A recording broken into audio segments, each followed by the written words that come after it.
Do the ends justify the means? Well, that is something I had to ask myself quite a lot when I was trying to understand religion. So I'm going to tell you a little story. Like most Brazilians, I was raised Catholic. My mom was a very devout Catholic, and she had a vision for me. She wanted me, like most Catholic moms, marry a beautiful Catholic girl, have a beautiful Catholic family. And the only exception would be if I became a priest. She'd be totally on board if I became a priest. Like, how selfish can you be? Like, you go become a priest, become a nun. As a kid, you don't really get to question these things. I just went along with it. My mom was very intense too. So she would just drag us to church every Sunday, like usual, and also to these seminaries, which were kind of like universities for priests. So you went there and there's all these priests in training. And my mom loved being around priests. I don't know. I think it maybe gave her a feeling that this is the closest she'll be to the gates of heaven on the mortal life. I don't know. But we were always surrounded by her priest friends. And through the seminaries, after many visits, I met one of them, and his name was Vita. He's about like in his mid 30s and just your average looking Brazilian. And he seemed to be very nice, and I didn't really find any common ground with him, but he definitely found a big interest in me. So he would just basically hang out with me, talk to me, anything I wanted to talk about. And if I wanted, and usually in these seminaries, I was bored. So I was just sitting out and not doing anything. Sometimes I would just find myself to entertain while my mom talked to all her priest friends. And he would volunteer to play with me and find any game that we have around the campus. So in a sense, he kind of became a friend, as as close as an 80-year-old friend can be with a mid 30-year-old guy. So then the jokes started to trickle in, and he would say them in a very low voice, so I knew something was off. They were very sexual based, and I'm going to translate one of them, to my best of my abilities from Portuguese to English. It was something like, what is the difference between a bamboo, cucumber, and a banana? And I'd be like, what? And then he would whisper it close to my ear. They can all go up your asshole. I need to add that I was a very, very proper kid. And I never said bad words. I never cussed until like my late 20s. Yeah, can you fucking believe that? And to hear someone whisper the word asshole in my ear kind of took me a little bit by surprise. I was a total wuss, and I would never say anything because I just didn't want to make a scene. I was always taught to behave, to be polite.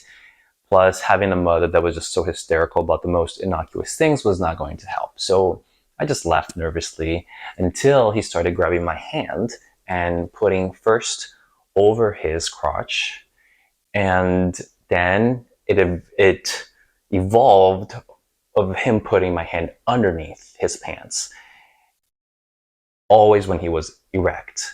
And what was crazy about this is that he always did it in public spaces. So when we were out in the park with everybody around, there was like a picnic going on. And the worst one was like when we were inside my car driving somewhere, and my whole family was in the car with other priests, in the car. And there was this feeling where like, I know this is wrong and I don't understand like what's happening and why is he doing in such public spaces, and why I couldn't say anything. It's a very bizarre reality. The final straw, though, came when my mom dropped me off at the seminary to spend the night.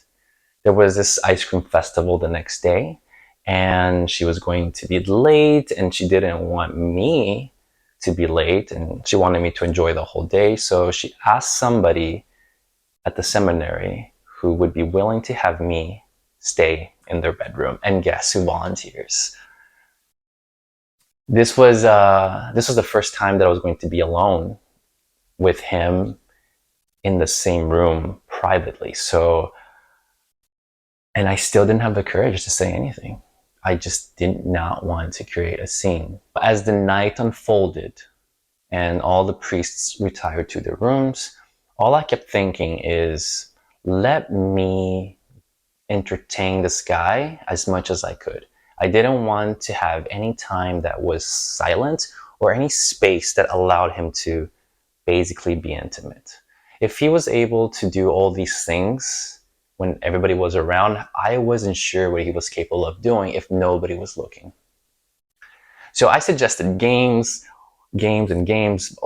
every game possible that was around. We played over until I got tired.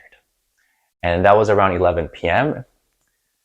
And he asked, do you want to take a shower? And just the thought of undressing and having him watch me take a shower was a little bit... Ugh. So I said no. And I said, let's just go to bed. He set up a little bed, like a little blow-up mattress on the floor right next to his bed. And I fell asleep immediately. I was just so tired mentally. When I woke up, all I noticed was his arms on me, and I freaked out. I looked back, and there he was, literally sleeping right beside me, hugging me from behind, and he was naked. At first I thought he was naked, but he was wearing his underwear, his briefs, black briefs, and he just was there, peacefully hugging me. Yeah, I woke up and did my thing, and we got dressed up, went to the ice cream festival, and the festival itself was a blur. I couldn't remember anything that happened. I think I had like one ice cream, I don't remember. And all I thought was this event. And I said, I can't stay quiet. Like no matter how uncomfortable this is, I need to say something. So the moment of truth. I practiced in my head what I was going to say to my mom, because this was her friend. And on the way home in the car, after like practicing the same line over and over again, and I said, hey mom, Vita, I don't know if I really like him. And I was trying to soften the blow. But she immediately freaked out. She said, what? What do you mean? Like, is he touching you inappropriately? This sudden reaction, this burst, was so jarring in my head. Like, how did she associate those two things so fast?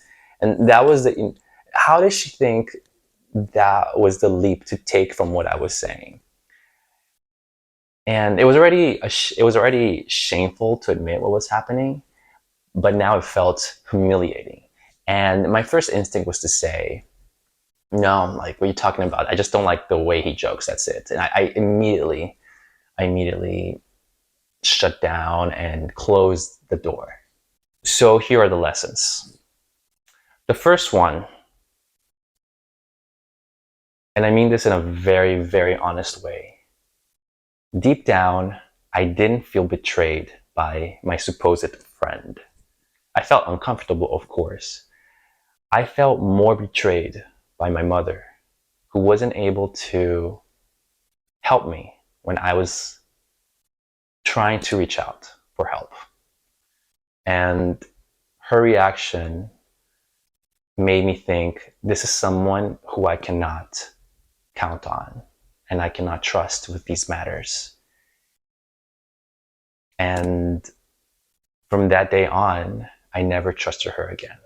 But the second lesson, which might be more important, was that I hated how she, along with many other groups, still defended the Catholic Church.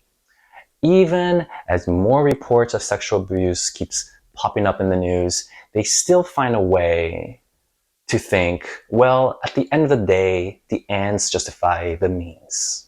I was reading about how the Catholic Church has this mechanism in place for compensating victims of sexual abuse. It's like clockwork. They know it's going to happen, they are prepared, and they have the system going on. I just found that insane. How is this institution still unregulated? Psychologically, I'm fine. At least I think I am. Well, I don't have problems with physical touch, and I trust people, so I don't think it affected me there. If anything, maybe it accelerated my sexual discovery, because when the hormones starting to kick in around 11, I already had a frame of reference. Granted, it wasn't the best, but it was easier for me to connect the dots. Granted, it was surrounded by shame and utter secrecy, but I eventually had to overcome that. It took me years, though. I don't claim victimhood either, because it's nothing compared to other stories that I heard from my friends when they not only got molested, sometimes got raped by their family members, sometimes like their fathers. So I try not to say poor me, or this needs to be, I'm full of trauma. I was able to recover pretty fast. If anything, like I said, what traumatized me more was my mom's reaction. So as I grew older and understood how the world works, I don't hate Vita. I forgive him.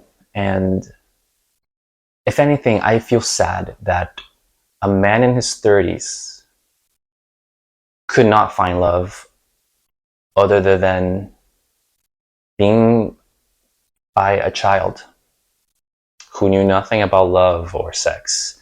That how that was how he fed his own emotions. And that is a pretty dark place. And this guy needed mental help, not religion. That's why society and the Catholic Church failed him miserably. Some